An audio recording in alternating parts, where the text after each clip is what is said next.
ukhetha ukuthuka. Ya, bese xosa lapho kushela ulimi ukuze kuzwakale kahle. Lapho-ke siqhubela phambili.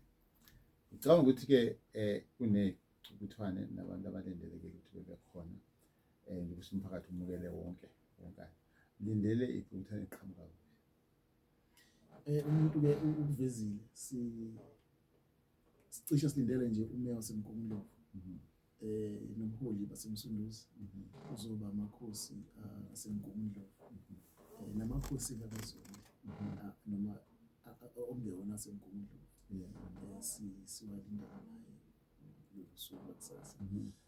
Abasebenzi nje beminyango cishe eminingi social development uCocta isebenzisana nayo sports art and culture office laphina cishe bonke bazobekho.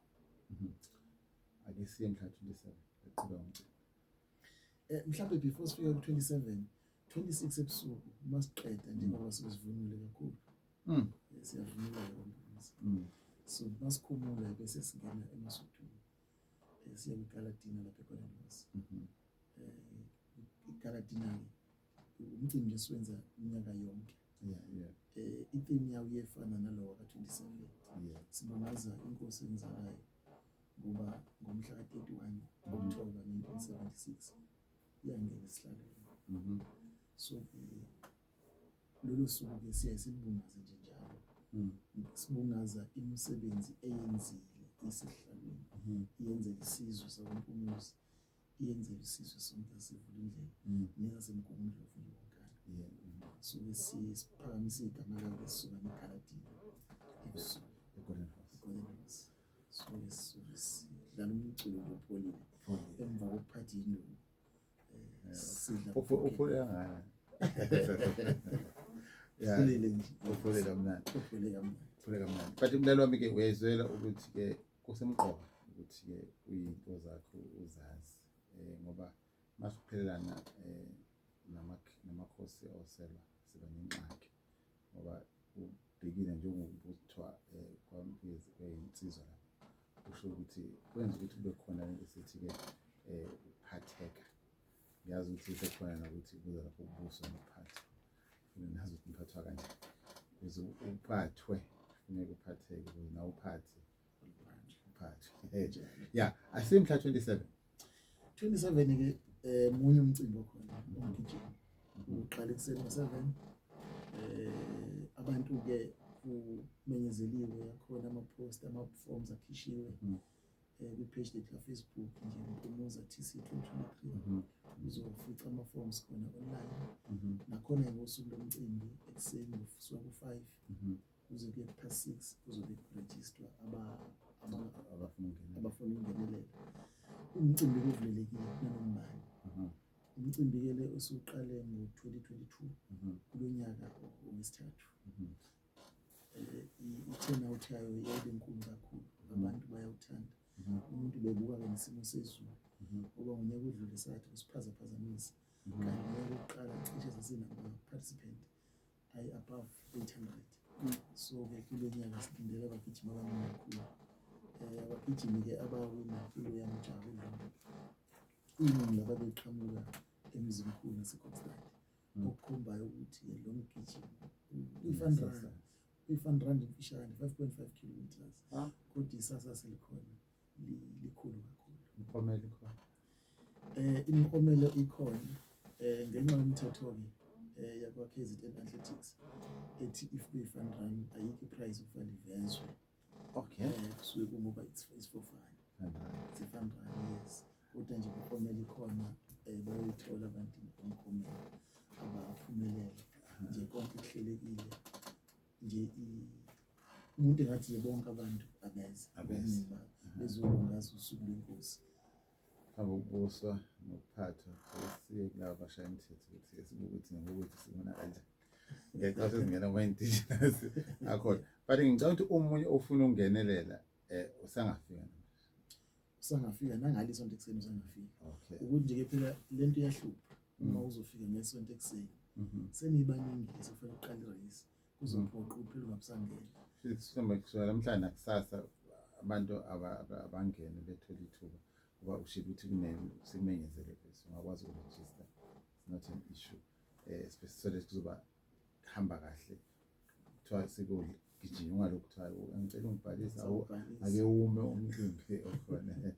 Yeah, mlalo wami masana ungena ulana Inkosi FM 7.6 lahle khona lapha umntwana omkhulu Inkosi lapha ukhetha lapha yakwaZondi KwaMpumuza kunomcimbi omkhulazi ozoqopha umlando. Ngicathi lona ngoba into efika kanye ekhathini esithile 100 years akento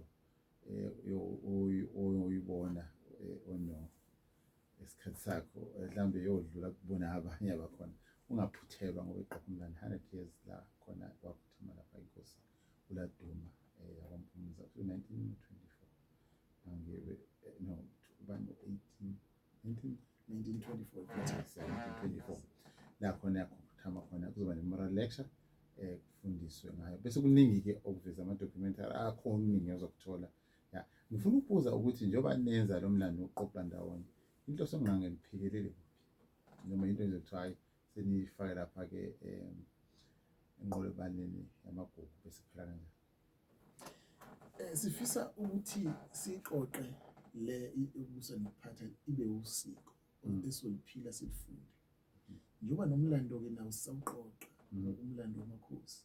Sifisa ngelinye ilanga sakhe ifilimu ezokhuluma ngobukhosi ngoba thina abantu asijwayele kakhulu asithandathanda ukufunda kodwa ngathi into mawusuyifundile wanencwadi ekhuluma ngokuthi yini uMpumuza bese emva kwalokho ke kube khona ama-actors ozo-actors Inkosi noBanda yila khona yonke le micimbi esifaka ubusweni nokuphatha ezokusipracticewa lapho okuzokwenza ukuthi ngisho ingane ezikhula masebuka leyo movie kodwa kuyifilimu enhle mnandi nje ekhuluma kodwa zibe yifunda ukuthi lokhu kwakwenziwa kanje lokhu kwenzeka kanje kube ama-series nje angagcina esedlala na TV nje kahle kube into isona sifisa esikhona but fanele siyokudlalisa sidlalisa into esicaca siziresearche kahle ngoyo yonke sayibona ukuthi nansi ayiyona esifuna ukuthi nathi asihambe emhlabeni siyishiye phi. Engithandayo nibambela ngoba isikhathi esiningi ke sikubone uthola ukuthi kusuka umuntu ezocwaninga into yeni bese ibhala ngalendlela bese kukhona amaphutha amaningi awenzekayo okuyasho ukuthi nani anifuni ukuthi nje kukhona amaphutha kuthiwa ngathi lapha akuvelanga kahle wayengakho akawenzanga lokho. But ake sibuka abantu laba enabo esithi ke ababekhona ngalesikhathi noma mhlambe abekuthola umlando ngokuthi uthole ngokukhuluma akhona amakhehla ngoba kunohlelo esike salenziwa ngenyanga yamadoda ngoJulayi ila sibiza khona nje ingwevu zesizwe sesikhuluma namakhehla kaqala ku-70 years kuya phezulu lapho sesixoxa nje khona ukuthi beniphila kanjani bese bexoxa babethu omkhulu babethu obani sakhula kanje then la sithola khona izinto nezaguga futhi esizwe nazo zikhona sesibuze nakuzona abanye bafika nanomaphepha ugcina usu-research kanjalo uyazi ke mona abantu abadala ugcine ke futhi nenduna sezikwenze igodini ngoba ubize bebaningi nalo ufuna ukusho nalo afuna ukusho omunye aqalele abantu abadala indlela benza ngayo ufuna ukuqala ngokuqoqa ndawonye so ukuze uqoqe kahle fanele babize abebe babathathu ukhulume nabo khona uzothola kahle akusho konke coshe konke okufunayo then kuningi sekufunda umsebenzi omkhulu.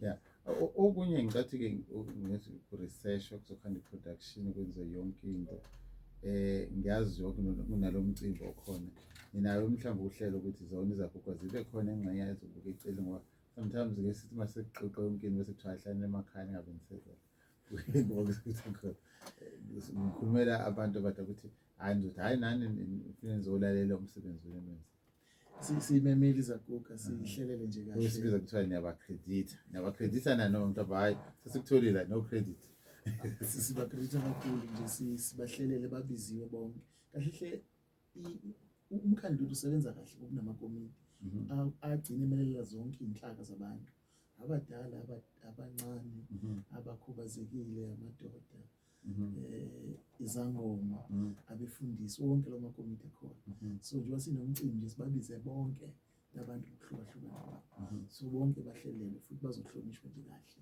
indlela eqondile ekuncane kusasa. Ngifuna ukuthi singangasongi le mizuzwana emibili ekhona. Awusethe sibe ngoba ngiyacabanga ukuthi inkinga esibhekene nayo emphakathini lento esithi-ke ukuziphatha nendlela i-society esibugebengu nabantu abangenelela benza izinto ezingasahambi ngendlela le esiqonda ngayo nongabi ukukhelwane abantu sekuthi nje mina nginendaba ngimele mina ngenza noma yini. Mawubuka yonke lento izokwazi ukuthi mhlambe ithi ukubuyisa isidima somuntu ibuyisa isidima sobukhosi besidima samasiko ethu bese sibona kancane behla ubugebengu mhlambe ukuthi sinama-social ills agcwele emphakathini. Sinenkolelo yokuthi kuzolungiswa konke, kuzolunga konke. Uma kuke nesikhathi la umuntu angafika la ezothula oluhle lasinalo esasibiza ngokudala campaign la khona sasithi khona kunento eziningi endala ezazizinhle ezagcina ziphelele emoyeni zamenzeka. So namanje-ke sikholelwa ekutheni kufanele siyibuyise zonke izinto ey'ndala ukuze sizokwazi ukuyisebenzisa manje, ngoba sinenkolelo yokuthi inkinga yakwaZondi uyixazulula ngendlela yakwaZondi. So namanje-ke nathi njengesizwe kwasibuyelana siyakholelwa ekutheni kuzolunga kakhulu. Amakhosi ehlala ekhala kakhulu ukuthi umthethosisekelo wayezwa akukho okuvezayo ngeroli yamakhosi futhi nje awahlonishwe but awuwaniki iroli.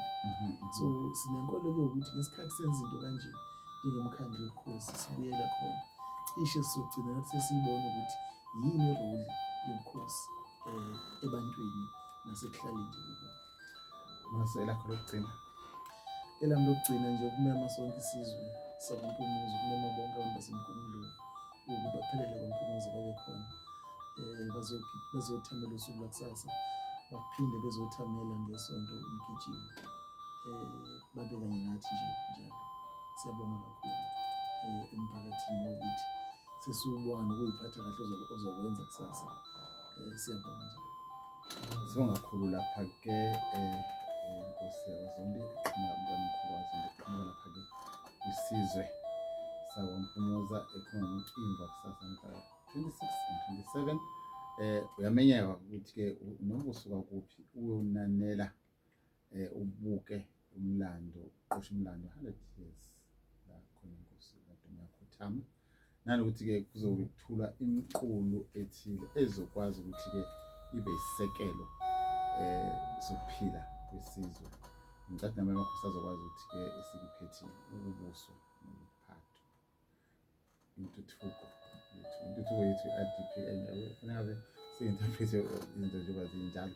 Kanti ngicabanga kuzobhema umkhole ngomhla 27 e-Fun Run uzovocavoca uthole ngama-sports enye indlela ukuthi sikwazi ukuthi sihlangane sibe ndawonye singacwasani siphambili. Hoping maybe next time usazobuya sitshela ukuthi ngosekuqala lokhu mhlawumbe ngenza futhi zoqala sobheka ama-heritage site ukuthi lana-ke sibe heritage site lana ukuthi nokuthi ngiyathemba kuzoba njalo ngoba siyasebenza ngoba i-tourism yona izoba phezulu ezokuvakasha ngoba abantu bayafika befuna ukwazi umlando then therefore bese bethi hayi engishwelele Khashikazi village all those things ngoba uyibalile engicela ezinye izinto ezokwazi ukuthi sibe nesisekelo sokuthi-ke mabe ngifuna ukuthi kubuka nje ukuthi kwenzekana ngasiphi isikhathi ngizokwazi ukuya khona. Nabantu aba-research-ayo ama-university bayathanda ukuthi beyibukele izinto very maduzane rather than ukuthi beyibuke nje bekude njengabantu esithi-ke abantu abangazi ukuthi baphumaphi bakwenze njani. Sibonga kakhulu-ke endaba ezitha ukuthi-ke usikhumbuze njalo ukuthi asesizobe iPhumuza radio ngicabanga ukuthi kuzokwenzeka kanjalo. Siyabonga kakhulu ukuthi-ke ube ngxenye. Ngicabanga ukuthi-ke sizobe sikhona sizobuka ukuthi kwenza njani. Ngiyacabanga ukuthi-ke uhlale njalo ukuthi nje yabona uma kuthiwa khona into enkulu hhayi umsakazo omkhulukazi Mkhulu uzowutshela siyiqhenya ngalokho. Siyabonga kakhulu ukuthi njalo usinikeze lowo sidima nenhlonipho ngoba ngesikhathi bebona indaba ezizesonto eduze nabantu bazobona ukuthi yinto yabo la i-community radio station. Sibonga kakhulu. Siyabonga kakhulu. Sibonga kakhulu ngoba